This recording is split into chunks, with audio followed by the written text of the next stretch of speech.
Hello and what's up everybody, Thunderbob here, and tonight we're going to be talking about some Diablo 2 Resurrected, specifically the patch 2.4, which has been announced and been detailed more thoroughly through the Mr. Llama SC stream that happened a few days ago. I've been meaning to do a follow-up on previous videos since we've got some new information on it, and what I wanted to do is kind of touch on some of my favorite changes. I'm not going to outline every single change. There are people that have gone line by line through it, but I want to talk about my favorite 5 changes and how I think they could impact the game moving forward. So to start with, this patch contains a lot of significant changes. This is the only changes in nearly a decade. I'm very excited to see these changes come to the game, and based on the stream, the details they've announced, and the overall measured and thoughtful approach they've got to this patch and to the development of the game, I'm cautiously optimistic. This list is, my personal favorite changes based on my personal playstyle. You probably have your own favorites, and feel free to drop me a line below in the comments and let me know what you're most excited about in this patch, or what you hope to see in future patches. So to get right into this, first off, number 5, I'm going from my least exciting to my most exciting, but really all of these are really exciting, awesome changes. Number 5 is mercenary changes. I am very excited about the possibility of using something other than an Act 2 Merc.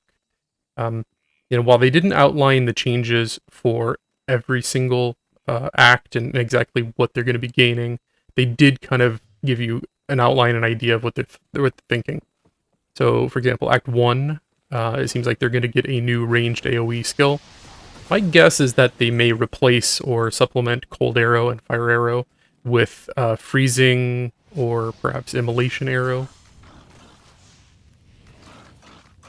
Act 2 is largely being left alone from my understanding, though I believe what they said was you could get any of the different versions in any of the difficulties moving forward. Act 3, they didn't go into complete detail, though they did specifically mention flavorful utility spells, which to me, sounds like maybe static, maybe different armor options, maybe Blizzard or some kind of AoE, some kind of slowing spell. We'll see. I'm curious about that. And then Act 5, they specifically mention Battle Cry, that lowers enemy damage and defense, which should help keep them alive and really help maybe with some of the melee classes in particular. But I'm excited about, all of these changes. Just being able to use something other than Act 2 is just an awesome thought. This does move right into the second of my favorite changes, or fourth change, I guess, going backwards here. New Runewords. Well, they've only announced 2 new Runewords in particular. That's Plague and Pattern, which were actually both in the original game files. They just had never been enabled. They specifically mentioned that the Runewords would augment the Merc and skill changes that they're adding in. There are so many builds that are dependent on existing Runewords that it's easy to see how a few strategically placed Runewords could really open up a lot of play space. Things like Grief, that makes Smite, Zealot, and Frenzy Barbs so much more playable. Things like Spirit, which makes new casters' lives so much easier. Infinity totally opens up a number of endgame builds. I don't want to necessarily see Runewords at that power level. I don't know that we need another Enigma, but I'd love to see some mid-level to kind of starting endgame Runewords to bridge the gap between that, early, kind of crap Runewords and the endgame, best in slot, there's no other option Runewords. I think there's some space there that they could work with. And then also specifically some endgame Runewords to help with the new mercenary changes, maybe, a new good two-hander for the Barbarian, maybe something for the Act 1 and Act 3 to provide auras or other skills. And then also Runewords to help augment the new balance changes, the new actual skill changes. So I'm also very excited about the changes to cooldowns. They've mentioned that they're looking at the cooldowns overall, and prior to Lord of Destruction, no skills actually had any cooldowns. The original game had no cooldowns, and then they actually added them. I think the argument at the time was the number of spells flying around with, like, caster druids and with sorceresses. It was too demanding on computers, which obviously is not really a problem any longer. So they added a ton of cooldowns. I think they went overboard. In fact, removing cooldowns impacts things because one skill with a cooldown actually will set off all of your cooldown skills. So things like, Hydra and Frozen Orb can't be done together. Things like Meteor and Frozen Orb. The Druid, like 90% of the Druid spells share cooldowns, and it makes it very frustrating to try to make a build combining some of these skills together. Also, things like Amazon Elemental Arrows with the cooldown, just there's not really a reason, I think, for them to exist any longer, and I would totally be up for changing those cooldowns. Okay, so that takes us to my next favorite change, zone level changes, and I think this is one that a lot of people are not giving enough attention to. So right now, before this patch comes out, there's only so many areas in the game that people actually farm, at the end of the game. Certain act bosses, Mephisto, Diablo, Bale, key bosses for keys to run Ubers, and Ubers, of course, and the TC-87 areas. There are a number of these. These were added, if I remember right, it was at patch 1.12. They kind of messed around with the high level zones and added a bunch, kind of threw out all the different acts to give you different areas you could farm. I think, adding a few new areas into this pool would definitely shake up kind of the farming meta.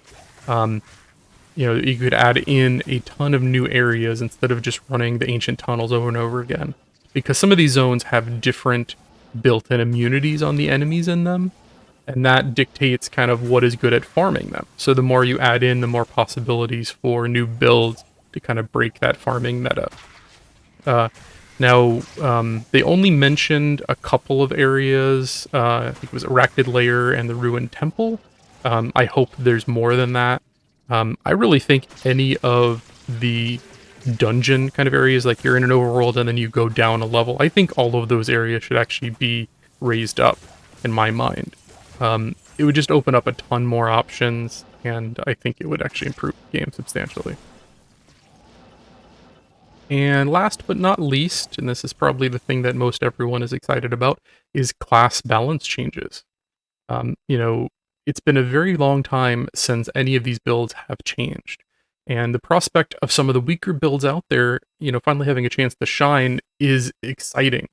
I'm going to just go down the list of what I think about each one. The Druid class is basically being rebuilt from the ground up, making Summon Druids maybe finally viable, making Caster Druids and the cooldown changes actually more fun for like the non-standard, Windy Druid everyone plays. Going to Assassin seeing a ton of changes. You're going to have changes to the way combo points generate. That could totally make martial arts much, much more playable. Changes to the trap assassin and the way that they're talking about changing the number of synergies for some of these skills could definitely open up a lot more play space for new and interesting builds.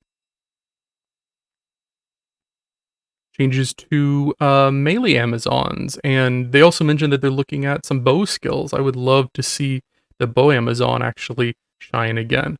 It's sort of playable with really, really high-end gear, but even with that gear, it pales in comparison to most of the high-end builds. Necromancers, skeletal mages actually being usable, awesome.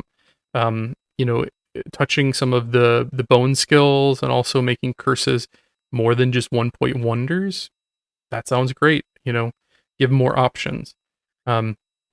Barbarians, it seemed like there weren't quite as many, but changes to Pierce for Throwbarb. Throwbarb was already a pretty fun build, and I think adding Pierce to it doesn't necessarily make it overpowered, but it would give you some more options to deal with multiple enemies at the same time, and then making the synergies more logical, definitely a welcome change for Barbarian.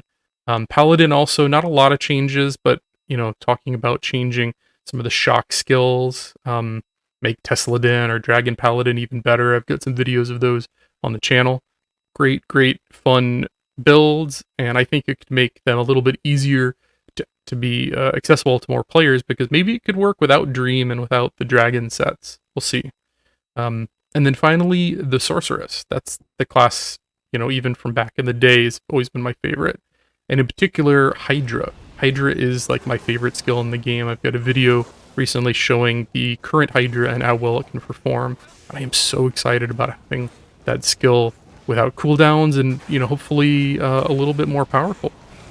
And of course, other skills, Nova, Frost Nova, things they mentioned, all around exciting changes.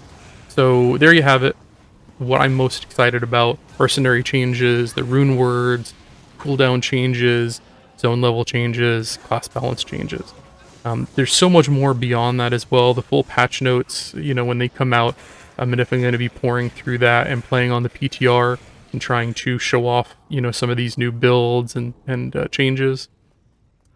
If you have some of your own thoughts on this, please leave me a comment down below about what your favorite changes are, or if there's changes that you hope to see in the future. If they miss something, if you think that there's something that they should be changing, let me know what you think that is.